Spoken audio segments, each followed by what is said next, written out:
Posso fazer? Posso, né? Pronto, pode, tá gravando já. Muito bem. Boa noite, gente, né? Eu desejo que todos vocês estejam bem, né? Eu acho que vai sair algum barulhinho aqui inoportuno, mas desde já eu me desculpo, né? O remoto é horrível, é aterrorizador. Eu queria fazer uma pequena contextualização, porque fazendo referência ao nosso último encontro, né? O nosso último encontro teceu considerações sobre as relações da literatura com quem a produz, trazendo aquela discussão da intenção, né, e tal, o lugar do autor na literatura. No capítulo de agora, nós temos uma relação também da literatura, mas não somente não com a pessoa que a produz, mas com o mundo. É uma reflexão plurissecular que o Camponon traz, muito interessante, porque ele vai trazer a relação da literatura, da consciência do discurso literário, com o mundo. E é nesse sentido que ele faz, ele chama a atenção para muitos conceitos, né, e traz à tona questões intimamente vinculadas à mímese e alguns pressupostos, né, que a contestam, e outros temas delicados e bastantes problemáticos, né, como a autonomia, como ele utiliza no texto, a autonomia da literatura em relação à realidade. E isso me fez lembrar muito do que a neocrítica associa, né, a autonomia do texto literário, a autonomia do discurso literário. E o que mais me chamou a atenção foi algo logo no início do texto. Ele fala na página 96, inclusive circulei aqui no livro, né? Eu vou até ler para vocês, eu acho que chama a atenção e nós podemos partir desse pressuposto para a discussão. Uma série de termos coloca, sem nunca resolvê-lo inteiramente, o problema da relação entre o texto e realidade, ou entre o texto e o mundo. E é interessante ele colocar isso porque ele tenta, né? Eu não terminei de ler o capítulo ainda, né? Aliás, de reler, ele tenta resolver essa problematização, mas, a meu ver, até onde eu li, faltam 2 páginas, ele não consegue. Eu não sei se vocês vão concordar comigo, né?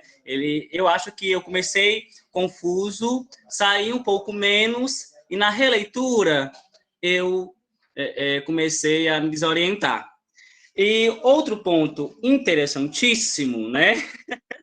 Além da mímese que ele coloca, é que, a meu ver, ele contextualiza, né, 2 extremos em relação à construção mimética. Ele traz o extremo do Platão, né, que o Platão, que é aquele carinha lá na Antiguidade Clássica que vê a mímese como falsa, ilusória, enganosa, né, que não fortalece o conhecimento humano. E outro extremo, o outro extremo, né, do Barthes, que, conforme o Barthes, a mímese é repressiva, né? E também ela tem um laço social com a ideologia que ela representa. Então, exatamente, Leonardo, como você pontuou. E é incrível o modo como ele constrói essa discussão, porque é um modo muito semelhante como ele construiu a discussão no capítulo anterior. Ou seja, ele parte de 2 clichês adversários, o antigo e o moderno. E aí ele vai trazer, né, aspectos do Saussure, associando lá a autonomia da língua, né, a autonomia relativa da língua em relação à realidade. Ele traz algumas contextualizações sobre o Peirce. Eu nem sei se pronunciei correto, eu tenho um probleminha com essas pronúncias, viu? E vai trazer algumas considerações sobre Jacobson, né, a questão da teoria literária conforme o modelo linguístico, né? Então, é muito difícil a gente encontrar algo que categorize completamente e resolva o problema dessa relação literatura e mundo. Mas a gente vai tentar, à luz, né, de todas as referências que ele faz durante o texto. Então, é muito interessante, além disso, encerrando a minha fala, né, que essa reflexão plurissecular sobre a relação literatura com a realidade é uma reflexão que a gente vai fazer hoje, mas eu acho que a gente vai ficar com muitas inquietações, embora eu acredito que o encontro vai durar bastante. Então, é isso. A Lore fala, né, que ele é o teórico conciliador da literatura. E, de fato, é mesmo, viu? e um dos caras que mais me tiram o sono. E é isso, gente. Vamos contextualizar aí, fazer um debate bem interessante.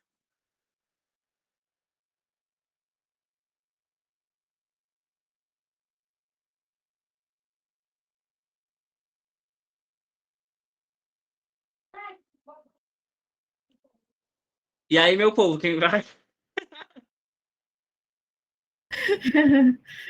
Eu tenho medo de falar desse capítulo.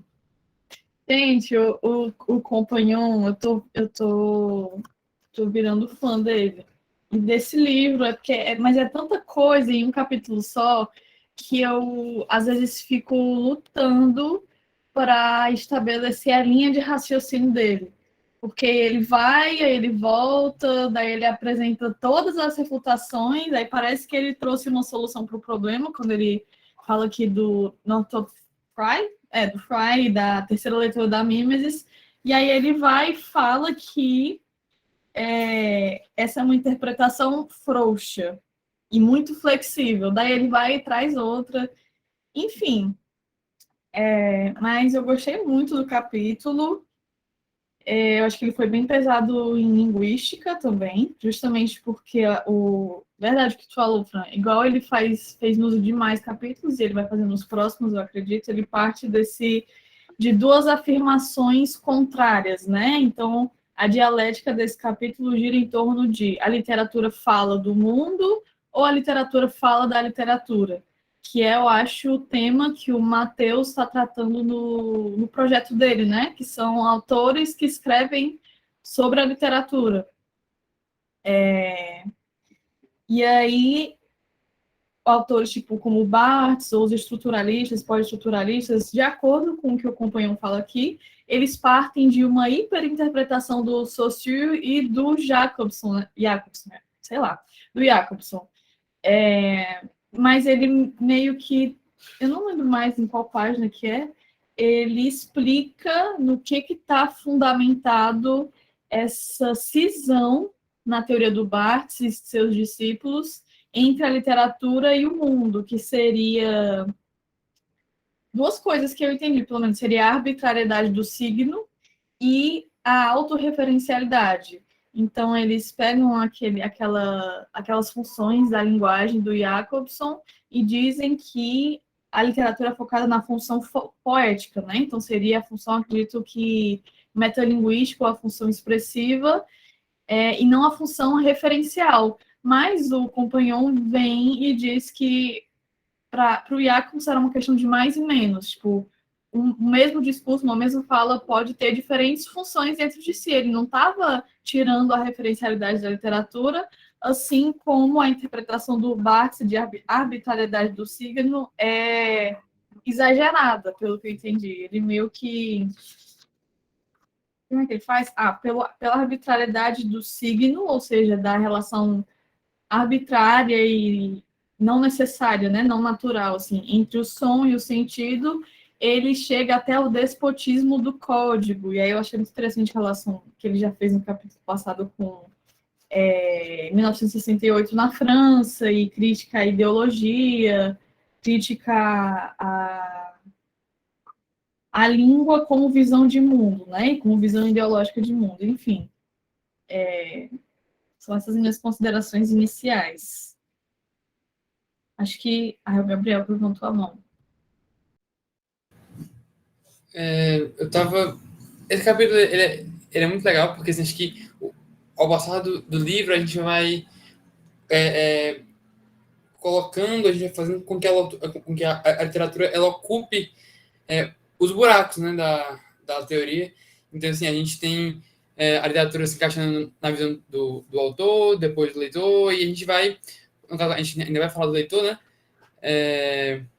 Então, assim, a gente está colocando a literatura nesses campos, e eu acho que pôr a literatura no mundo remete a duas coisas que ele vai até citar aqui, não diretamente, mas quando ele põe os termos, eu me lembrei, que é o dialogismo do Bakhtin e a intertextualidade da Júlia Kristeva. Então, assim, a gente tem dois autores que nunca desassociaram a literatura do mundo. Na verdade, ele se propõe a pôr a literatura no mundo e a entendê-la como de fato um diálogo, ou uma conversa, ou uma interpretação, uma visão de mundo, em certo sentido. E eu acho que o próprio fato da literatura extrair do mundo o que ela precisa, em algum sentido, ela devolve de volta para o mundo. Então, a literatura ela não se torna necessariamente um fim em si mesma, nem nem apenas um ato de potência, mas ela também é um caminho entre aquele que fala e aquele que vai escutar, mas também um mundo passado e um mundo futuro. Isso é meio ganaveriano, isso é meio círculo hermenêutico, mas eu acredito muito nessa ideia, assim, e eu senti muito isso da parte do Compagnon, da literatura enquanto esse intermédio, assim, porque ele critica muito essa ideia da literatura enquanto um fim em si mesma e tipo assim, tanto do exagero referencial da literatura, no sentido do Horácio, representar de fato real e que assim, de maneira completa e acabada. E ele também critica a ideia do Barthes de desconsiderar a referencialidade da literatura, no sentido de que, ao pé da letra, a referencialidade não significa nada, né? Ele vai colocar aqui. Então, é como se ela não existisse. Mas esse intermédio, ele parece ser muito a favor, nesse sentido, esse meio caminho da literatura. Não da literatura. Não do texto em si, tipo assim, não é que o texto ele tem uma autonomia própria, mas de que o ato literário ele se constitui nessa conversa de textos, sejam textos no sentido de a tradição clássica influencia a tradição futura, mas também aquele texto, o falado, a cosmovisão, o pensamento do autor e a interpretação do leitor, e o texto literário está sempre fazendo parte do mundo. Eu acho que isso o Campanhão ele não consegue tipo desacreditar, ele não consegue abraçar uma teoria e falar, não, gente, é verdade, o texto ele se desassocia do mundo completamente, e também ele não consegue falar que o texto é completamente do mundo, que ele fala exatamente das coisas reais e que ele tem uma ligação clara com o mundo. Então, acho que essas duas coisas elas ficam pendendo durante o texto inteiro, e pelo menos por enquanto, isso eu queria falar.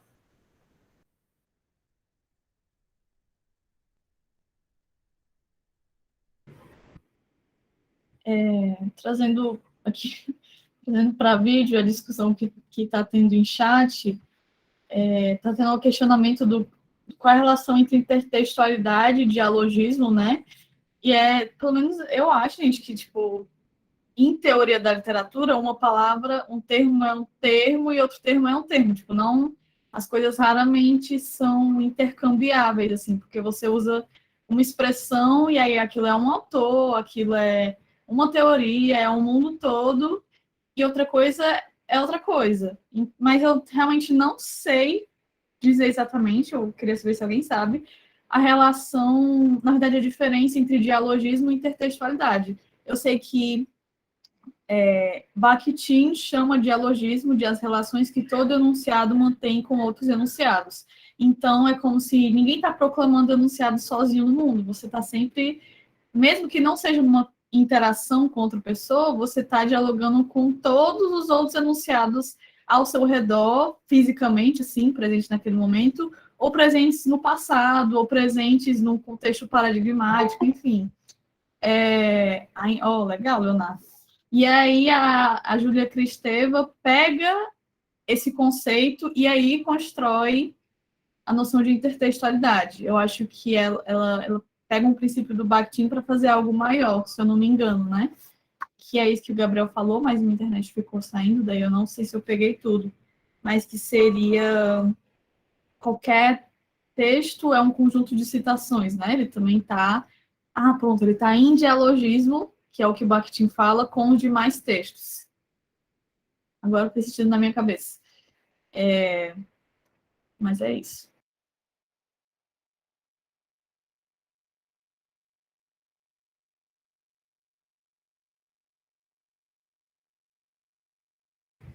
Vocês estão mudos hoje? Quem é que vai falar?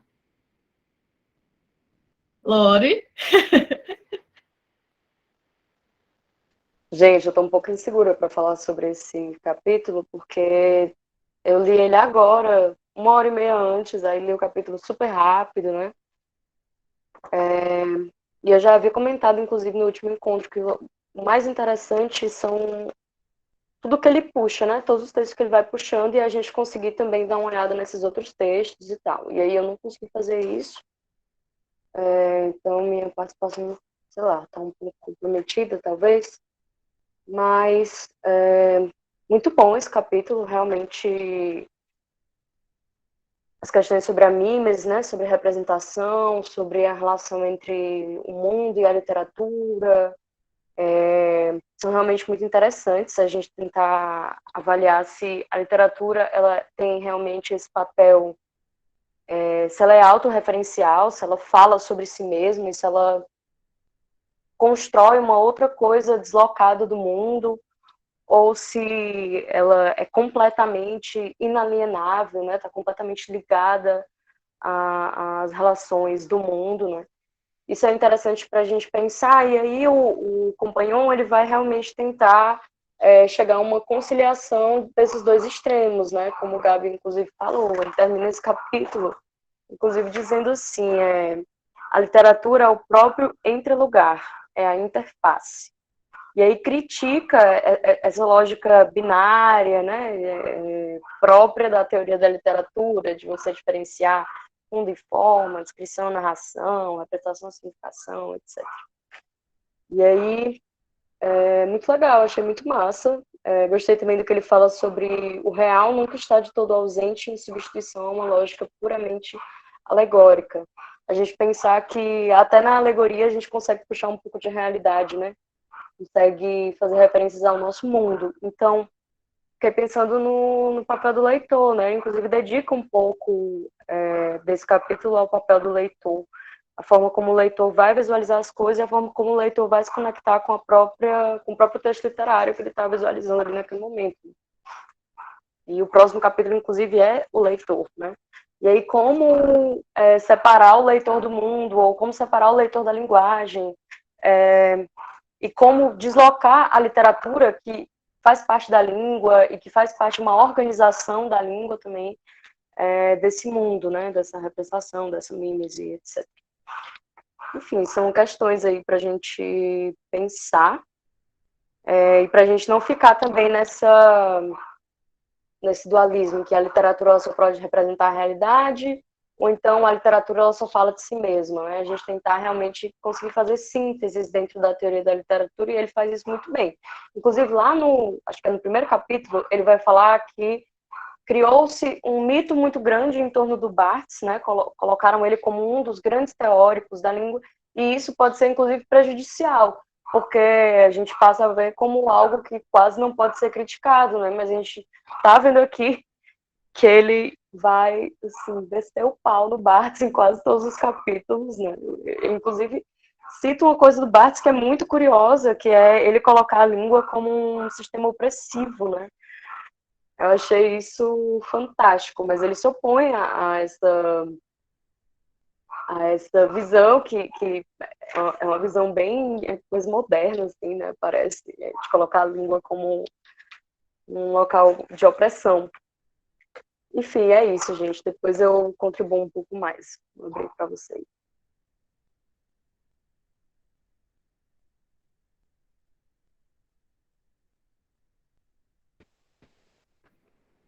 Em relação ao estudo do despotismo da língua, né, no Barthes, eu fiz uma anotação, diz assim, para Barthes e companhia...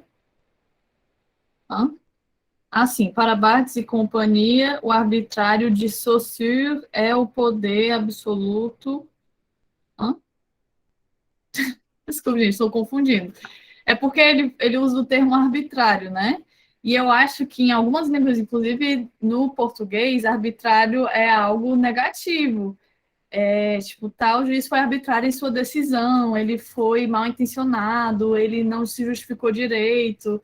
E eu acho que eles levam a interpretação essa interpretação linguística mais para esse lado, de que, pronto, o código é um tirano e é um poder absoluto, por isso. E aí eu queria, gente, não sei se tem alguém aqui que é arbitrário no sentido de Saussure. Pois é porque no do Saussure não era tirânico, era só desmotivado, né? E aí o Barthes levou para o extremo. Não sei se isso faz sentido.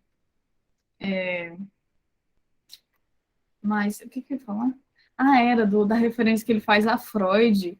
Gente, eu achei tão interessante isso, que é no artigo, acho que é um artigo, além do princípio do prazer do Freud, em que ele vai falar sobre como é que a noção de o signo surge na mente humana. Tipo, alguém chegou nessa parte, achou interessante, quer falar alguma coisa? Eu achei incrível, fiquei com vontade de ler Freud.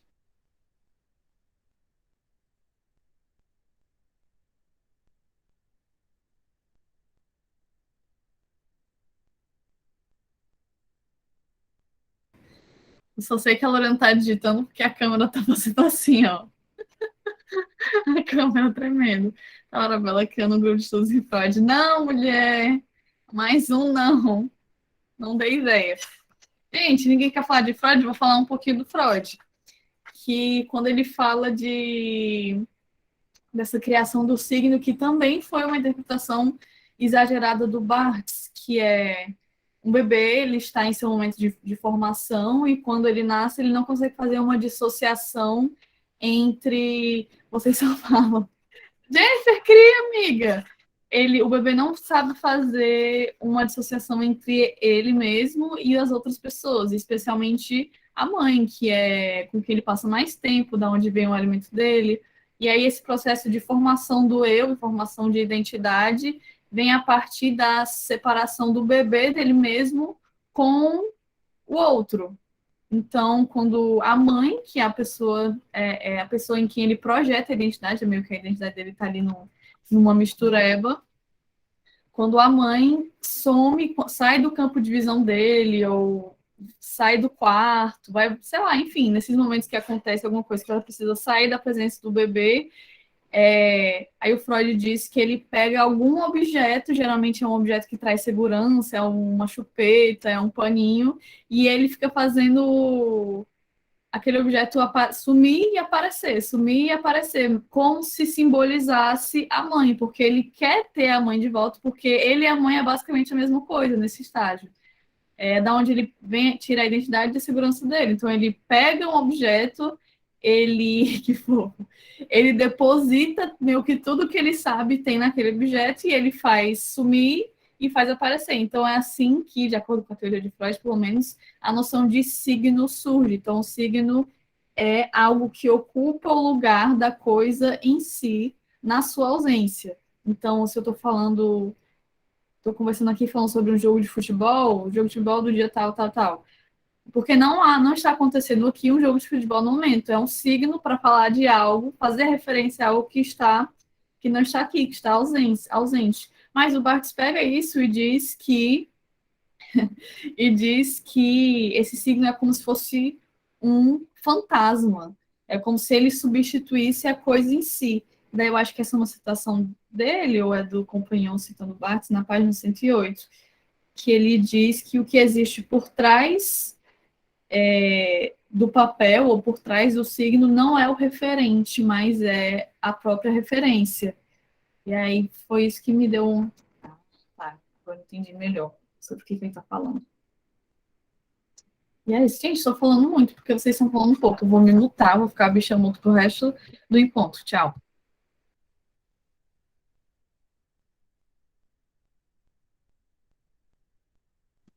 Vala, que revolta foi essa? Ainda Gente, sumiu.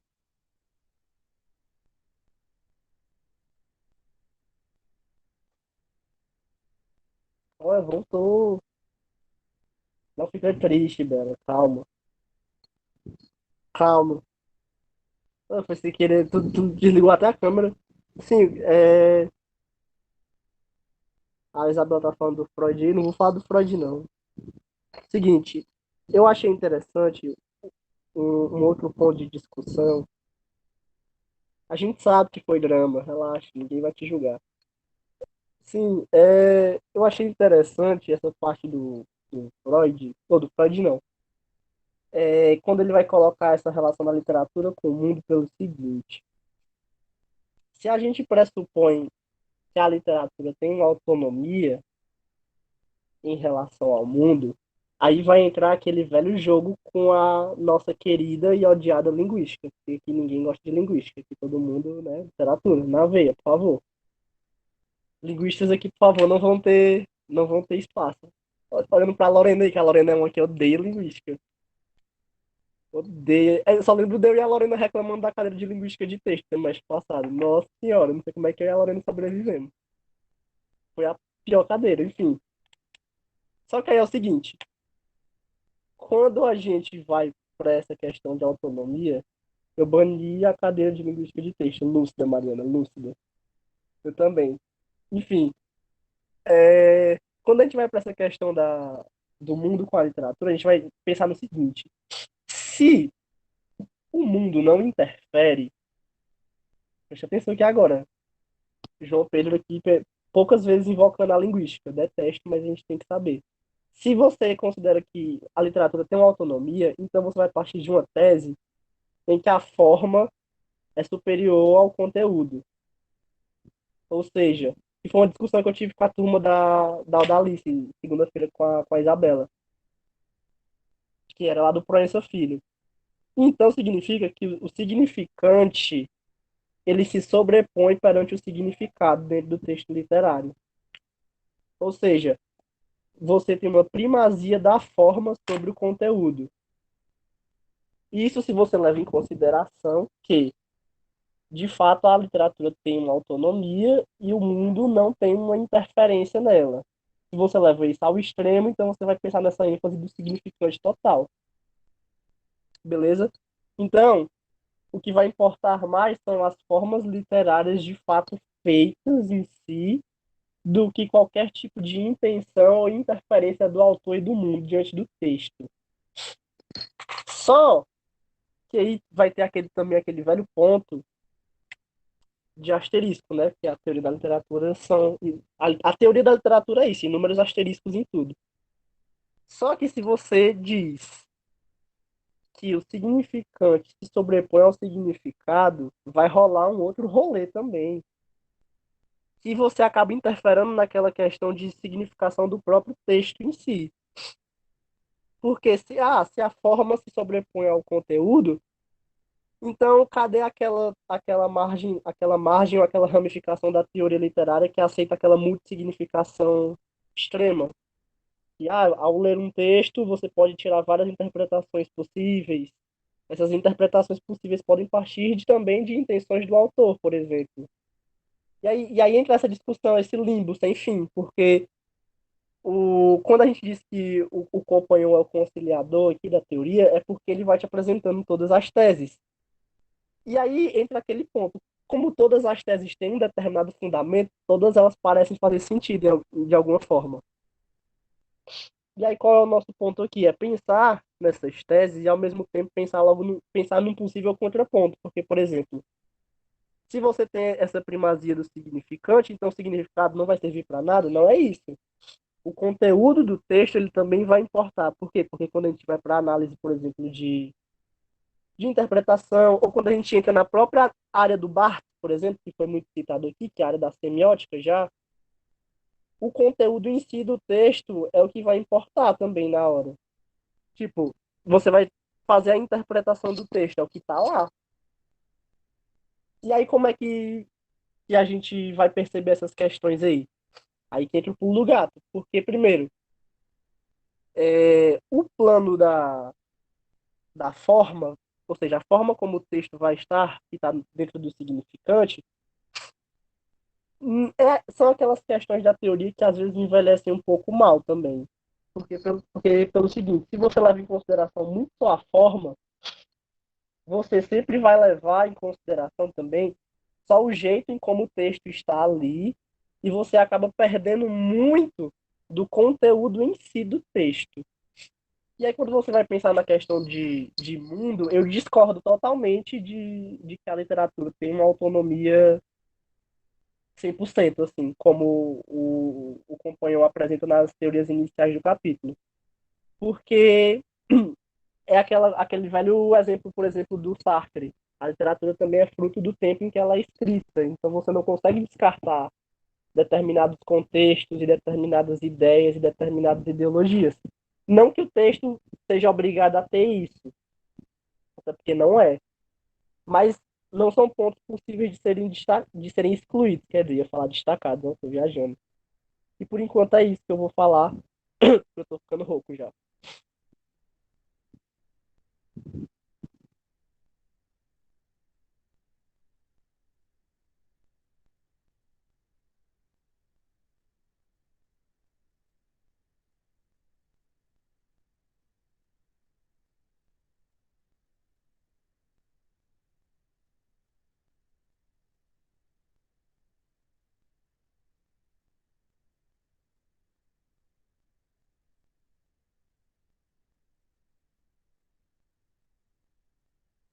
Eu vou falar. Pegando aí o que o João Pedro falou, né? É uma discussão flertando muito com a linguística, né? Na seção ilusão referencial e Mas só um asterisco. intertextualidade. Francisco, Oi. é aquele flertando que não dá em nada, tá? Pelo amor de Deus, não me venham com linguística aqui, não. Jamais. Jamais. Da trocada de olhar que não dá em nada, né? Muito bem. Eu achei muito interessante, gente, o questionamento que o Compagnon, às vezes eu também perco na pronúncia do nome do cara, que ele faz na página 106 e 107, né? Eu vou ler aqui para a gente ter algumas considerações. Página 106, se como que é a linguística sussuriana, da qual depende a teoria literária, a língua é forma e não substância, sistema e não nomenclatura, se ela não pode copiar o real, o problema torna-se o seguinte: não mais como a literatura copia o real, mas como ela nos faz pensar que copia o real. É muito inquietante, né? Porque ele traz um trecho aí do Barthes, que o Barthes ele vai dizer, né? É porque a gente estava considerando esses dias, no grupo, eu vi assim por cima, inclusive vi as mensagens, quem era o demônio, né? Da teoria. Aí algumas pessoas pensando, dizendo que era o Barthes, né? Outro lá que era um carinha não sei o quê. Às vezes eu fico me perguntando se o demônio da teoria não é o próprio Antônio Campan, não, porque ele é o diabo. Ele nos coloca num labirinto de loucuras imensas, viu? Porque olha o que ele diz sobre isso. O texto não é executável como um programa ou um roteiro. E isso é suficiente para que Barthes rejeite toda hipótese referencial na relação entre a literatura e o mundo, ou mesmo entre a linguagem e o mundo, para expulsar da teoria literária todas essas considerações referenciais. O que eu percebo aqui no Barthes é algo muito que ele gosta de trabalhar com verdades absolutas.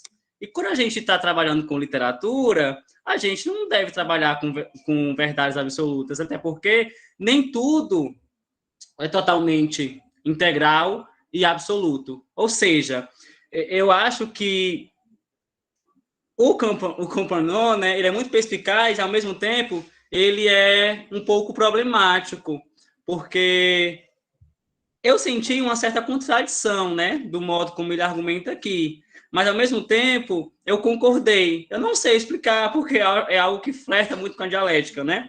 Então ele traz um outro conceito que eu particularmente, né, o João Pedro falando lá, falou da primazia do significante sobre o significado, né?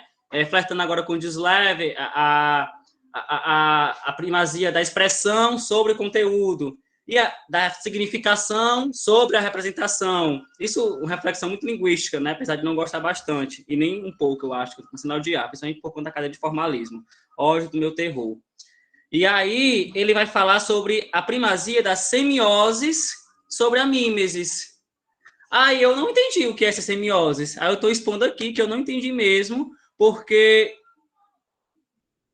para mim não ficou clara a noção de semioses. Eu não entendi. E olha que só faltam 2 páginas para minha releitura. eu não compreendi, tanto que se alguém depois puder falar, né, o Nando, a Isa, mas é isso, ele expõe o pensamento do passe. Exatamente, mas para mim ficou confuso, sabe? É um processo de formação de significado. Não, sim, sim, sim. Isso em relação da primazia da semiose em relação à mímese, né? Isso. Porque ele traz um paralelo, inclusive eu acho que nas páginas iniciais, né? De como Platão encarava a mímese, de como Aristóteles encarava a mímese, de como Barthes encarava a construção mimética. E aí ele traz algumas coisas que eu estava vendo, inclusive, com os alunos da Coutinho, recentemente, né? Do Platão em relação à mímese, condenando-a, né? Só que, para mim, o que ficou mais confuso, e estou expondo aqui, reitero, né? É essa questão de noção de semiose.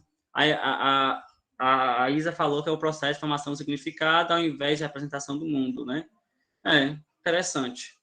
Para você ver que quando a gente mete linguística no meio, as coisas começam a complicar. Tá vendo? Ó?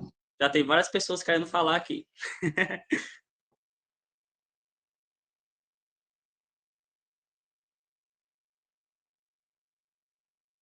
Gabi? De quem é a vez aí? Ah, sou eu. É porque a Loredina não tá na mão, eu pensei que era... Era tu que tinha na mão? Ah, eu falo logo ou tu quer falar?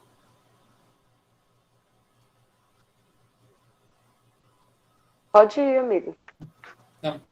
Tá, gente, eu tava pensando aqui porque eu acho que esse texto ele é denso, só que eu sinto que ele é mais denso porque ele fala de assuntos que a gente não necessariamente vai atrás de estudar assim, ou de ler, porque a mim mesmo não é um assunto tão frequente assim ao longo do curso. A gente aprende, a gente vê a Mimes, na pós-clássica e afins, mas putz, a gente não acompanha a tradição mimética, até porque ela é muito conservadora em muitos sentidos. Então, assim, a gente vai ter o Auerbach falando sobre isso, o Norman Fry, o Paul Ricoeur. Então, assim, a Mimes, ela está numa tradição que, em até certo sentido, ela é considerada obsoleta para a gente que está estudando a teoria literária. Não que de fato ela seja, porque é difícil falar que uma teoria ela se torna obsoleta dentro da teoria literária, mas é o que a gente tem esse costume.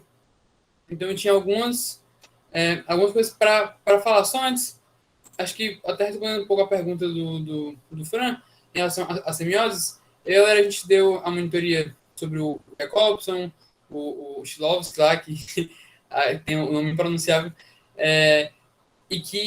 e o Jacobson faz uma relação ele faz um embate, né? Então, a gente tem a poiesis do Jacobson com a semiose do Saussure. Então, basicamente, a semiose ela estaria voltada para um estudo da linguagem enquanto de fato, um signo imotivado e afins que não vai ter uma intencionalidade. Já a poesia é o contrário. Então, quando o Nando falou dessa questão de formação de significado, a gente tem dois tipos de formação de significado diferentes. Acho que isso é muito importante. Entender a semiose não só como um processo de formação de significado, mas como um processo de formação de significado imotivado e afins, enquanto na poiesis do Jacobson, a gente já vê o contrário. Então, naquele texto que ele publica com o Levi-Strauss, os gatos, né, The Chat lá, falando sobre isso. Então, quando ele vai atrás da motivação do signo e da aquela análise meio gramatical, que ele vai tentar uma chave de leitura do Baudelaire. Então, isso é muito importante, que só para responder a pergunta mesmo. Mas o que eu queria falar era outra coisa. Era que aqui o Rubion, ele traz um debate sobre realismo, que é um debate que ele acaba sendo engolido muito fácil, porque ele vai falar que o realismo é só mais uma ideia, que nem todas as outras, que é o que a gente aprende, é o que a gente vê.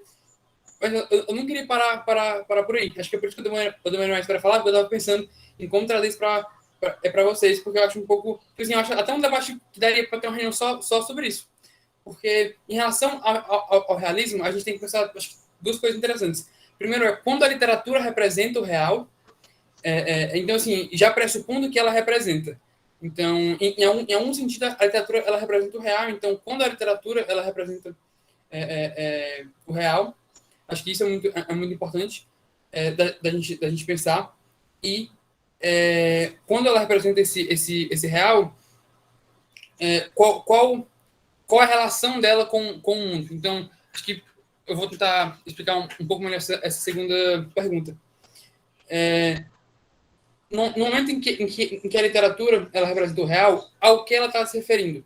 Ao signo ao qual ela utiliza. Então, se eu falo, se eu, por exemplo, me refiro a uma vaca dentro da literatura, eu me refiro à vaca na realidade ou eu me refiro ao signo da vaca?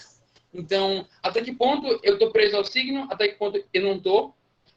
E a outra pergunta quando eu represento o real, querendo dizer que quando eu represento o real, ele se dá só quando eu me identifico com o texto.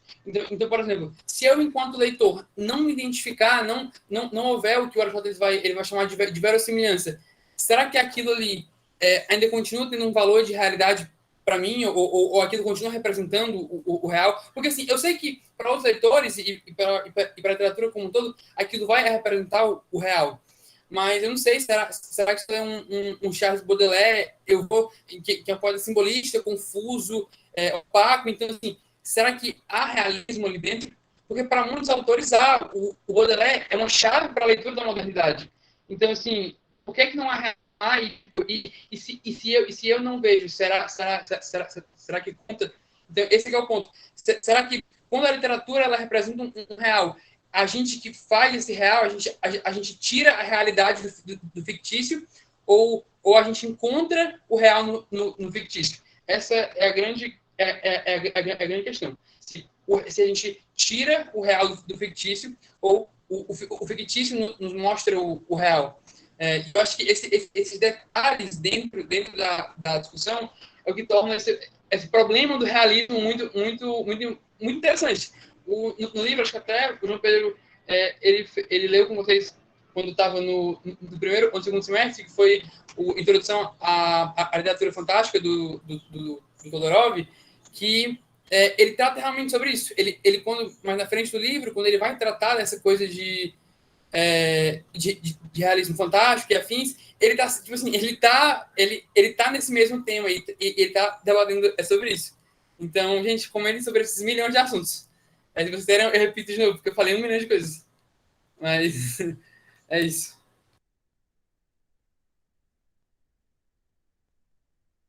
Se vira aí o próximo para falar. Tentar Quem é a dialogar. vez? É a Lore. É o João Pedro, né? Não? Não é tu não, amigo. Tá jogando pra mim agora, é? Ixi. Eu tô. Enfim, muitas questões aqui. O Gabriel tocou em muitos assuntos. Pera. É melhor tu sintetizar, porque eu esqueci alguns. Mas vamos aqui primeiro a questão que o Francisco tinha botado da semiose. É porque, assim, se você leva em consideração que o significante e o significado têm uma relação intrínseca para formar o signo, o processo de formação desse significado, desse signo específico, é o processo de semiose. Tanto que a gente pode pensar a literatura, linguisticamente falando, como um processo de semiose. Porque o autor te traz muito significado durante o texto. Então, isso que é mais ou menos semiose, de uma forma bem superficial, com todas as minhas limitações linguísticas. Ponto. Agora, uma coisa que o Gabriel apontou que eu achei interessante foi a questão do fictício. Do fictício. Será que a Isabela está aqui? Não a Isabela monitora agora, a Isabela que era monitora da vez passada. Ela Ela tá. está aqui. Pronto. Acho que a Isabela vai lembrar das aulas de filosofia que a gente teve com o Ralph, que foi mais ou menos nessa pegada aqui agora. Porque pelo seguinte, eu acho que a gente parte do real para pensar o fictício. Ó, a Isabela se fazendo aí.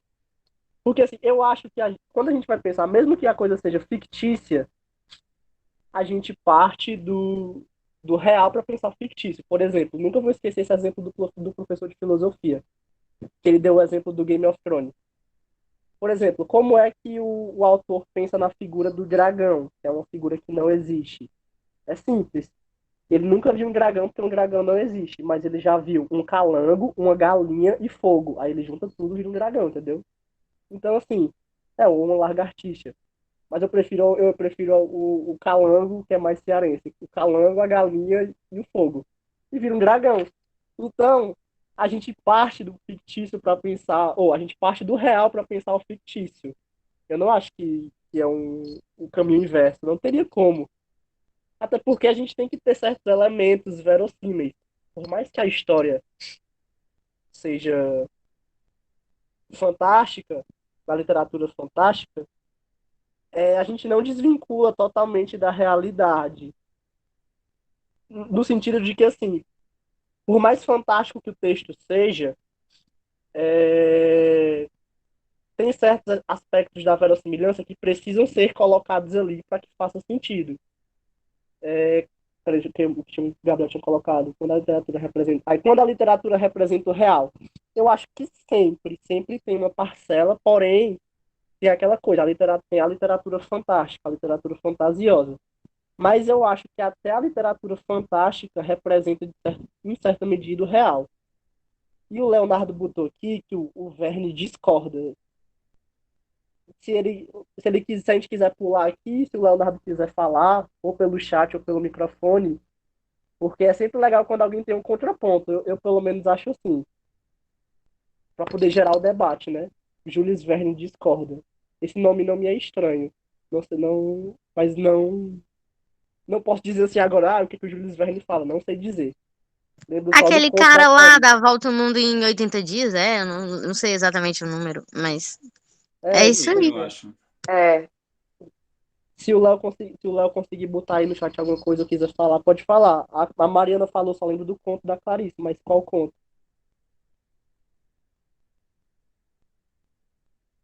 Qual é o conto, gente? O conto do. E engraçado que eu pulando aqui, só agora vendo a mensagem que a Bela botou aqui. Um parêntese nessa parte aqui que a Isabela está colocando aqui de mitologia é interessante porque, inclusive, se a gente pegar, acho que é o teatro português, né, ali depois do Gil Vicente, é porque eu não vou lembrar agora, acho que a Isabela estudou isso mais que eu, em portuguesão, que eu era meio vagabundo, que já tinha figuras relacionadas a essas características místicas já na literatura lá do século 1500 e bolinha. E aqui tem a terceira pergunta do Gabriel que eu não estava vendo, que é: o fictício provém do real ou o real provém do fictício? Isso aqui eu já falei, eu acho que vem do real. João, essa aí tu já respondeu. É porque eu sou um palhaço, Lorena, entendeu? Vou fazer stand-up depois de letras, eu acho. Tem que ter bom humor, gente. Sim, o que mais? Eu também tô rindo aqui. Mas pior que é engraçado mesmo, principalmente no exemplo lá do galinho e do fogo, mas enfim. Ó, mas a culpa não é minha, é do professor que deu o exemplo. Vai, Lorena, é tu agora, inclusive. tá. Muito boa, gente, as falas de vocês. Gabi, as tuas perguntas muito boas também. Não sei dizer. Acho que nem o próprio companheiro sabe dizer, mas ele não descarta, né? O papel da realidade, né? Na ficção, nem vice-versa. Eu acho que, inclusive, ele tenta demonstrar como ela se interpõe.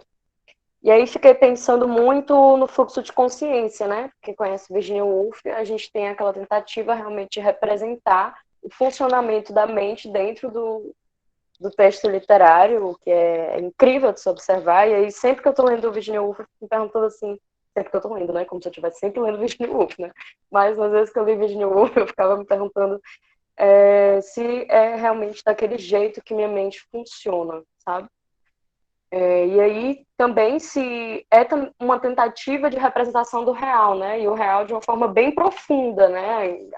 A forma como a mente opera, né? Como os pensamentos vêm e vão embora, né? de acordo com aquele fluxo contínuo, né? E aí, realmente, quando eu estou pensando, ficam várias coisas se interpelando, né? O tempo na ficção, a partir do moderno, né, e do fluxo de consciência, ele é um tempo que fica o tempo inteiro se misturando, que nem na realidade. A gente tem memórias, né, do passado que ficam sendo retomadas na nossa cabeça o tempo inteiro, ou pensamentos sobre o futuro, e tudo isso está muito bem representado dentro da literatura da Virginia Woolf e de outros autores que fazem fluxo de consciência, né? E aí, o autor, na página 128, começa a falar um pouco sobre a forma como a gente articula as narrativas e as histórias de acordo com um fluxo de casualidade, às vezes. Então, se você pegar o Mrs. Dalloway, da Virginia Woolf, sem querer dar spoilers, mas já dando, a gente vai ter um acontecimento trágico, e esse acontecimento trágico ele vai se refletir na forma como a autora vai, inclusive, encarar o tempo, enfim, que é, inclusive, um tema muito frequente no próprio livro, né? Então, pensar a narrativa, a casualidade, né, tudo isso tem a ver também com a representação da realidade, porque como pensar a casualidade, pensar a forma de organizar a narrativa, senão a partir também da nossa própria forma de encarar o tempo e as diferentes cosmovisões acerca do tempo, né? E aí, ele inclusive fala assim, a referência pressupõe a existência. Alguma coisa deve existir para que a linguagem possa referir-se a ela. Então, como escrever sobre as articulações da mente se a gente não está, né, falando da mente, que faz parte da nossa realidade. E até o fantástico, eu fiquei pensando assim, cara, o que é o ser humano se não criando fantasias, sabe? O tempo inteiro. E aí, inclusive, eu e o Gabi, a gente estava trabalhando naquele texto do Antônio Cândido, que é super conhecido, qual é o nome? Direito à literatura. Direito à literatura, né? E aí ele fica falando, né, o que é o ser humano sem essa constante criação de narrativas, de fábulas, né, de histórias. Como isso poderia estar deslocado da realidade, eu não sei, é muito difícil, né, dizer que isso está deslocado da realidade, e por isso estou me encontrando cada vez mais afastada do Barthes, o que é muito louco, porque quando eu entrei na universidade eu adorava o Barthes, né, mas o companheiro está acabando com essa relação. E aí ele fala também outra coisa, na página 132, que a literatura explora as propriedades referenciais da linguagem. Seus atos de linguagem são fictícios, mas uma vez que entramos na literatura, que nos instalamos nela, o funcionamento dos atos de linguagem fictício é exatamente o mesmo que o dos atos de linguagem reais fora da literatura, né? E ele vai falar também na página 133 que a literatura mistura continuamente o mundo real e o mundo possível. Ela se interessa pelos personagens e pelos acontecimentos reais, então, sei lá, a seca no Brasil e o Vidas Secas, por exemplo. E a personagem de ficção também, né? Que é um indivíduo que poderia ter existido num outro estado de coisas, né? Então, a gente pensar os personagens de Vidas Secas a partir de uma realidade muito possível, no sentido de que existe uma referência para aquilo que ele conta, né? E é isso, eu queria falar um pouco disso, que para mim realmente não é possível, né? Utilizar de um elemento do real, que é a linguagem, organizar a linguagem em um texto que está o tempo inteiro imbrincado pelas questões do tempo e da organização causal da mente, enfim, tudo isso, sem pensar o mundo. Enfim, é isso, gente.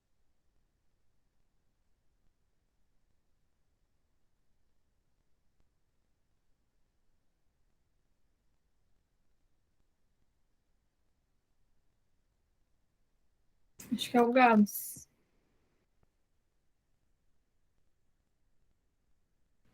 Pronto, aí vem.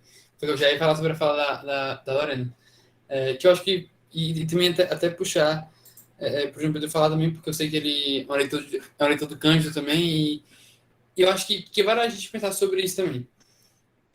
Acho que principalmente para um autor como o Antônio Cândido, não é tanto uma pergunta se não é algo tão absurdo, assim, pensar a literatura em relação direta com a realidade. Tendo em vista que, até se a gente for olhar para a literatura enquanto um objeto de luta política, não tem como a gente dissociar a literatura da realidade.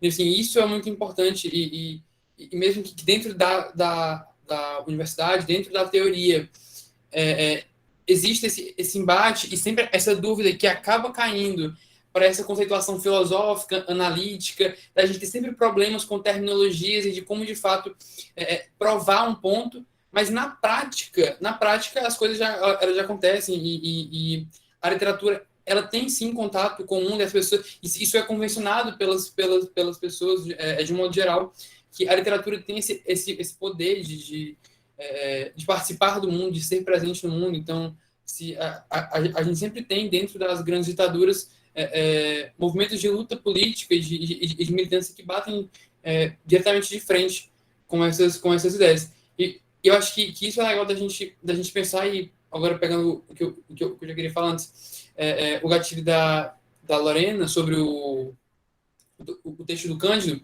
como é que a gente pensa a literatura enquanto direito, se ela é um fim em si mesma? Se ela não tem, se ela não é nenhum produto do homem de fato, assim, se ela não é nenhuma uma parte do ser humano em si, mas ela assim, é um produto do homem no sentido de que ela sai dele, mas ela vai se esgotar fora dele, ela vai se esgotar não para ele, mas para si.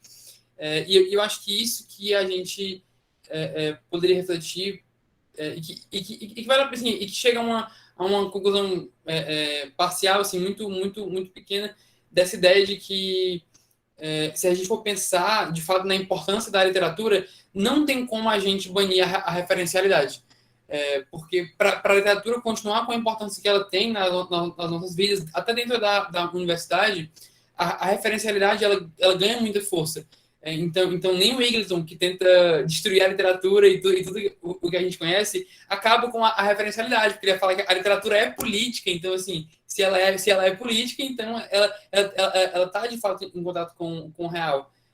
Então, assim, autores que, até em um certo sentido, o Derrida ou afins, tentam colocar no balanço essa questão, né, da referencialidade da literatura, querendo derrubar a metafísica e afins, a gente não, assim, a gente não aceita por completo, por uma questão quase pragmática, praxeológica, de que a gente precisa dela para viver, assim, até para a gente realizar as nossas funções, mas para a sociedade ela continuar como ela está agora, assim, nesse sentido, como ela foi formada, e a formação do mundo teve enquanto um dos pilares a literatura. Então é importante que ela continue existindo, né? E que a gente não acabe com ela só porque teve uma discussão acadêmica, uma briga acadêmica, e que o Barthes é uma figura irrefutável. Acho que o caminho não é esse, né?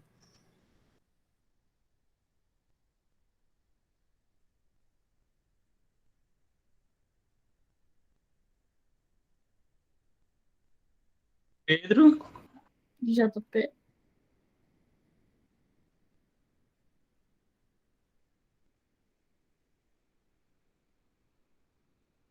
João Sumiste? Pedro, tu tá com a mão levantada. É porque o celular não tava indo aqui. Mas agora o foda é que eu esqueci o que eu ia falar. Foi muita coisa, muita informação. Acabei esquecendo. Eu ia falar alguma coisa de uma das falas do Gabriel que ele tinha deixado no chat. Deixa eu só voltar aqui. O que foi que ele tinha deixado? Tá aqui.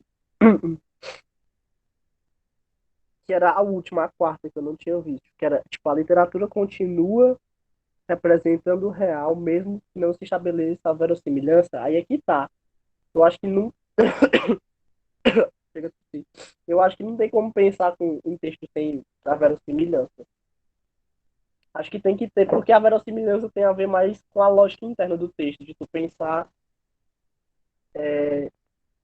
de tu entender o ponto de vista do autor de determinado assunto, de determinada realidade que ele cria na ficção dele. Não é necessariamente um dado do real, verossimilhança. Porque dentro da literatura fantástica, por exemplo, é totalmente desvinculada do real que a gente conhece, mas o texto ele é verossímil.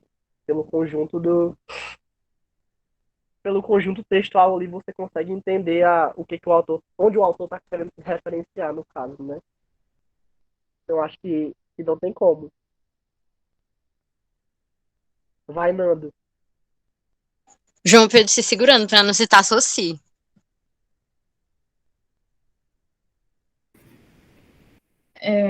Pois é,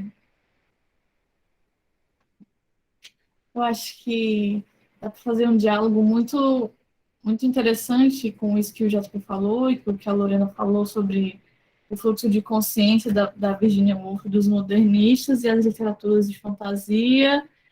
E aí eu adiciono que autores modernos, tipo Italo Calvino ou tipo Borges, porque na página 123 o companhão fala... Cadê? 123 não. Na página 133. Ele fala assim, no primeiro parágrafo. Em outras palavras, a referência funciona nos mundos ficcionais, enquanto permanecem compatíveis com o mundo real, mas ela seria bloqueada se tal personagem, enfim, começasse de repente a desenhar círculos quadrados. Só que existem autores, tipo um Borges ou tipo um Calvino, em que desenhar círculos quadrados seria possível, justamente porque o que importa é a realidade do discurso. Tipo, um ato de fala pode ser falso no mundo real, mas se ele for não é ato de fala, eu estou usando o termo errado, ato de discurso, alguma coisa assim. Mas se ele for, ele pode ser falso no mundo real, mas ser verdadeiro no mundo do discurso. E aí isso tem a ver com as perguntas que o Gabs colocou ali, sobre realismo mágico também, pois é. Peraí que eu vou fechar o chat, senão eu vou ficar me distraindo. Ah, já me distraí, meu Deus, desculpa. O que eu tô falando? Enfim, literatura fantástica e literatura fantástica moderna, especialmente. Tipo, um Tolkien, por exemplo, que ele cria um mundo extremamente verossímil. Mas você pode criar um mundo fantástico que ele é absurdista, ou que ele é surrealista, acho que são desdobramentos do fantástico, né, se eu não me engano. E porque eu acho que isso partiu de um processo de desestabilização das crenças. E se antes a gente tinha uma crença muito forte na linguagem de expressar completamente o mundo, então, tipo, os classicistas acreditavam que os poemas, de tal forma, com tais palavras, eles representavam, faziam uma mimesis literal mesmo do mundo. E aí o romance realista, o romance de tese, ele achava assim, que ele acreditava, se propunha a fazer uma análise científica e realmente efetiva do mundo e dos tipos e, enfim, da deturpação do ser humano, e também crença na realidade, crença na ciência, enfim, uma crença em tudo, e aí foi passando por um processo muito lento de desestabilização e de você negar a imparcialidade, negar a fazer de tudo ser histórico. Acho que isso, tipo, com Hegel, se tudo é histórico, mas também tudo é cultural, e aí existem histórias diferentes, existem verdades diferentes, e aí você entra numa crise. E crise de instituições em 68 também, crise política, crise, enfim, é uma desfragmentação de tudo. Daí a teoria da literatura olha para a linguística de Saussure, e aí o Saussure diz assim, o pensamento é uma massa amorfa e ele só é organizado por meio da linguagem. E aí a teoria da literatura consome a linguagem, tipo, essa é aqui. Tudo fora dela não existe mais, só o que existe agora é o código. E, pois é isso.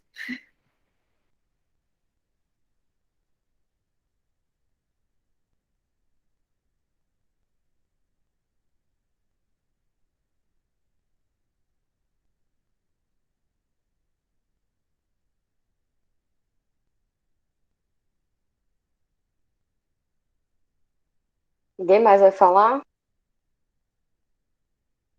Eu ia dizer, gente, para a gente já começar a prestar atenção sobre o que é esse demônio da teoria mesmo, né? A pergunta que o Francisco fez. Ele acha que é o próprio Companhon, tem gente que acha que é o Barthes. Eu acho que é essa visão binarista que ele tenta acabar e conciliar, enfim. Vamos pensando. Acho legal a gente tentar trazer ela nos próximos encontros também. Eu acho que é isso, né? A gente se É isso, encontra que polêmica, dia? viu? Pense. Polêmica. A gente se encontra Quando é que é? dia 8/12. E aí É o a gente tem capítulo outro em 1 e 2. dezembro. A gente tem 15/12, capítulo 5, o estilo. E aí, só no dia 12 de janeiro, que a gente vai se encontrar de novo. Ah, então pronto. São capítulos mais curtinhos. Não necessariamente são mais fáceis, né? Mas eles são mais curtos, vão dar menos trabalho. Ai, tô empolgado, muito empolgado com esse do leitor e do estilo. Ó. Tudo bem. Gente, aí, ó, quem já quiser já pode começar no Crime e Castigo. Ai, é. Porque no Clube de Literatura Russa a gente vai começar agora, em dezembro, né? Exato. Então Deus, é para isso, quem né, vai gente? dialogar o demônio da teoria com crime e castigo. Eita. Inclusive ele citou Dostoiévski, né, nesse capítulo. Citou? Citou. Ixi, eu nem lembro. Fala que ele tem uma escrita, acho que é polifônica, mais aproximada do real. Ah, é verdade. Olha aí.